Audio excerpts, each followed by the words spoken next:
राहुल गांधी अब सांसद नहीं रहे।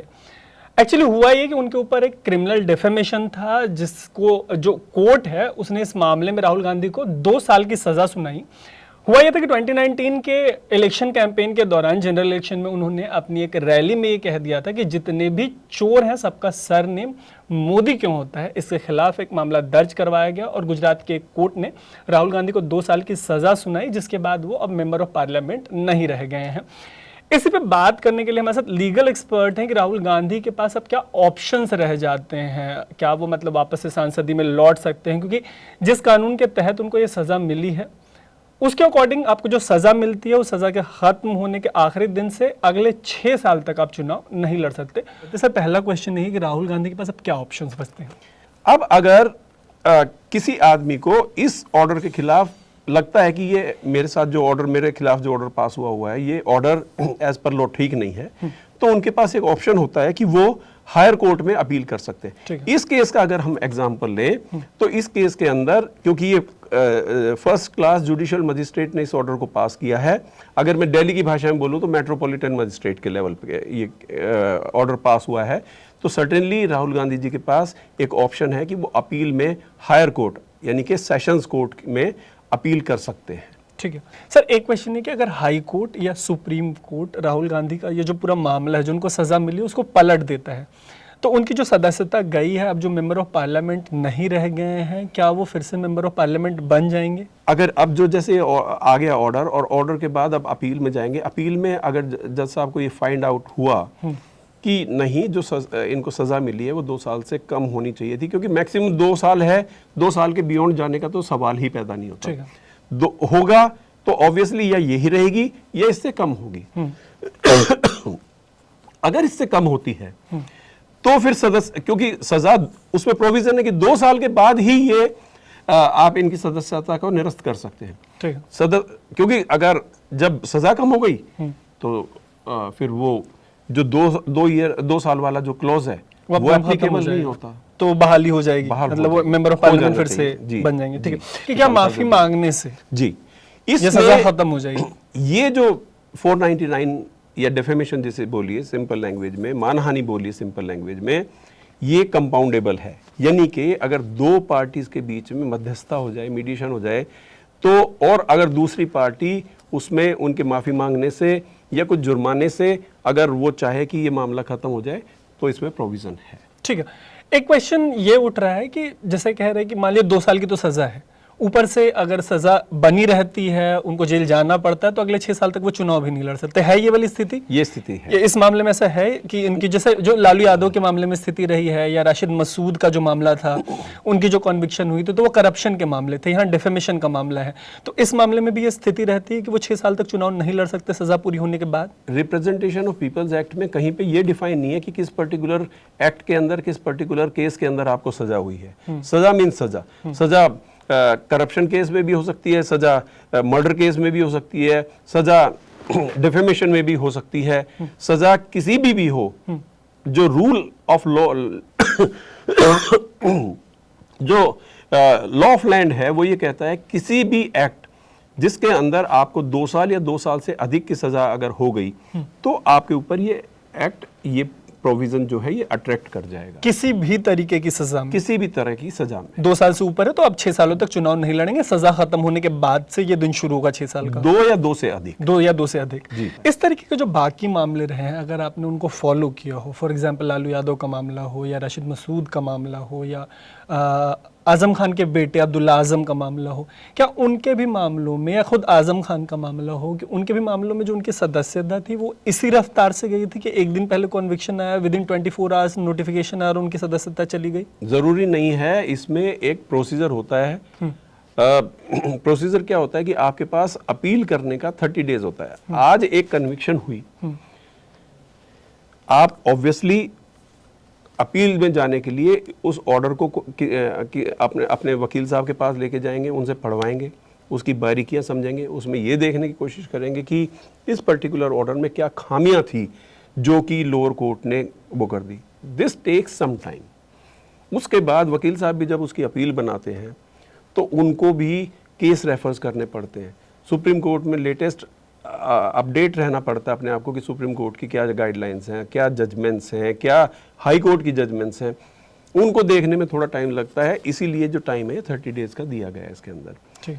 तो जब आज एक कन्विक्शन हुई, जरूरी नहीं कि आप कल ही अपील फाइल कर दें। ये बहुत रेयरेस्ट एंड रेयर केस में होता है। जैसे सलमान खान का केस आप ले लीजिए, अभी इधर से जजमेंट आया, इधर से दूसरी साइड से अपील भी फाइल हो गई या उस ऑर्डर को चैलेंज भी कर दिया।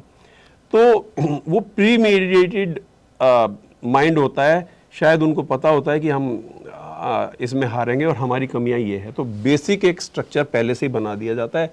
उसमें जो जजमेंट्स के कुछ पॉइंट उनको वहाँ समझ में आते हैं वो ऐड कर दिए जाते हैं, विद इन आवर्स आप नई अपील फाइल कर देते हैं। आप जैसे लीगल प्रैक्टिस में इतने लंबे टाइम तक रहे हैं, आपका रिकॉल वैल्यू जो है उसके हिसाब से आपको कोई आखिरी मामला या हाई प्रोफाइल ऐसे मामले याद है जिनमें क्रिमिनल डिफेमेशन में लोगों को 2 साल की सज़ा हुई है, जो मैक्सिमम पनिशमेंट आप बता रहे हैं? मुझे ऐसा सच 1-2 ही केसेस हैं जो अभी तक आया, बट क्रिमिनल डिफेमेशन में यूजुअली 2 ईयर्स की सज़ा बहुत कम होती है। ये भी again that also falls in the rarest of rare category. इसी पे सोशल मीडिया पे काफ़ी सारे लोग सवाल उठा रहे हैं कि जो मैक्सिमम पनिशमेंट मिली है, आप जैसे ये पॉलिटिकल क्वेश्चन है तो अगर आप अवॉइड करना चाहें तो आप अवॉइड कर सकते हैं, लेकिन लोग सवाल ये उठा रहे हैं कि ये मैक्सिमम पनिशमेंट देने के पीछे की कोई वजह है, क्योंकि फिर इसको रिप्रेजेंटेशन ऑफ पीपल एक्ट 1951 से जोड़ा जा रहा है और फिर कहा जा रहा है कि ये तो भाई बात आ गई कि आप ये इसमें एक स्ट्रैटेजी देखी जा रही है कि मैक्सिमम पनिशमेंट दे दी गई और अगले दिन सदस्यता चली गई।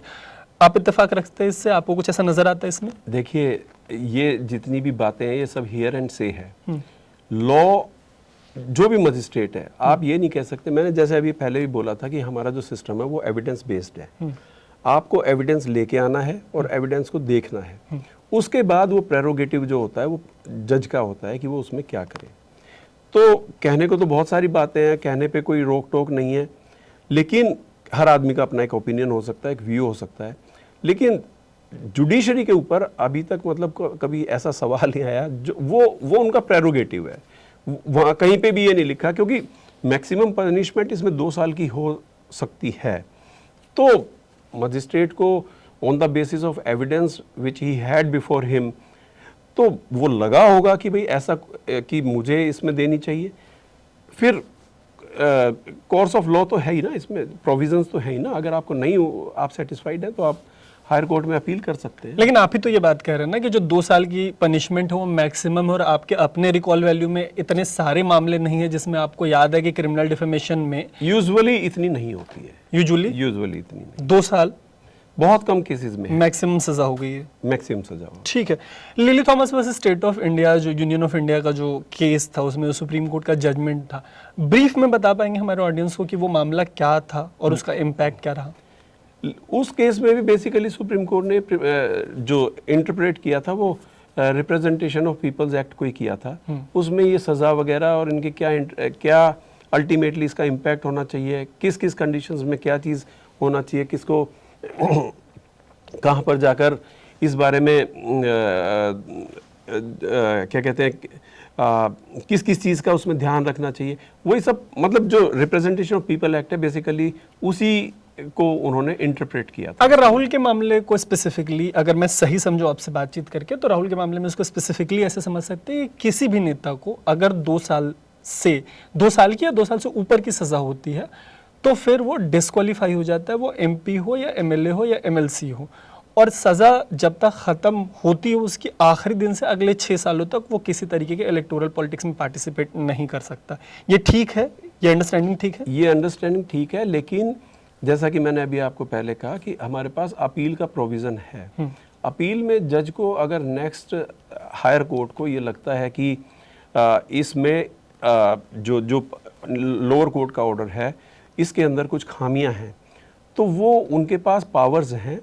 391 में, सेक्शन 391 CRPC में तो इवन जज के पास पावर है कि एविडेंस दोबारा भी करवा सकते हैं, मतलब एडिशनल एविडेंस भी उसके अंदर हो सकता है। लेकिन अगर ये कॉन्विक्शन सुप्रीम कोर्ट तक रह जाता है, जिस भी नेता का कॉन्विक्शन हुआ है अगर वो सुप्रीम कोर्ट तक रह जाता है, तो फिर ये बात लागू होती है कि अगर 2 साल से ऊपर की सजा है तो सजा खत्म होने के आखिरी दिन से अगले 6 साल तक वो चुनाव नहीं लड़ सकते किसी भी तरीके का। तो you have to follow the representation of people's act. उसके अंदर जो भी चीजें हैं इंटरप्रिटेशन, इसीलिए मैं कह रहा हूँ कि सुप्रीम कोर्ट जब उन्होंने इंटरप्रेट कर दिया तो फिर आपका इसका मतलब जो उसके अंदर सजा दी है, किसी भी ऑर्डर के अंदर जो भी कहा गया है वो सच है। एक आखिरी सवाल ये कि मई 2019 की एक मीडिया रिपोर्ट है, इस रिपोर्ट के अकॉर्डिंग 50% से ज़्यादा जो मेंबर ऑफ पार्लियामेंट है 2019 के बाद जो चुने गए थे उनका क्रिमिनल रिकॉर्ड है। तो जब 50% से ज़्यादा लोगों का क्रिमिनल रिकॉर्ड है तो ये लोग डिस्क्वालीफाई क्यों नहीं हो रहे? क्या इनका कॉन्विक्शन नहीं हुआ इस वजह से? अगर मैटर पेंडिंग है, कन्विक्शन नहीं हुई, 2 साल या 2 से अधिक सजा नहीं मिली, तो ऑब्वियसली ये रिप्रेजेंटेशन ऑफ पीपल एक्ट उनके ऊपर अट्रैक्ट नहीं होता। अगर मैटर पेंडिंग है तो they have to wait till the decision comes, उसके बाद ही कोई वो उसके ऊपर कार्रवाई कर सकते हैं। ठीक है।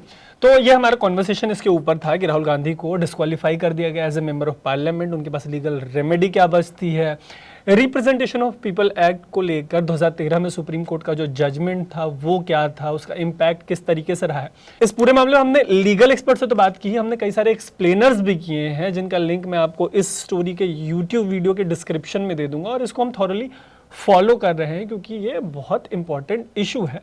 बने रहेंगे हम इस इशू पे, ऐसे ही इंपॉर्टेंट कॉन्वर्सेशंस के लिए आप देखते रहिएगा अनकट। मेरा नाम है तरुण।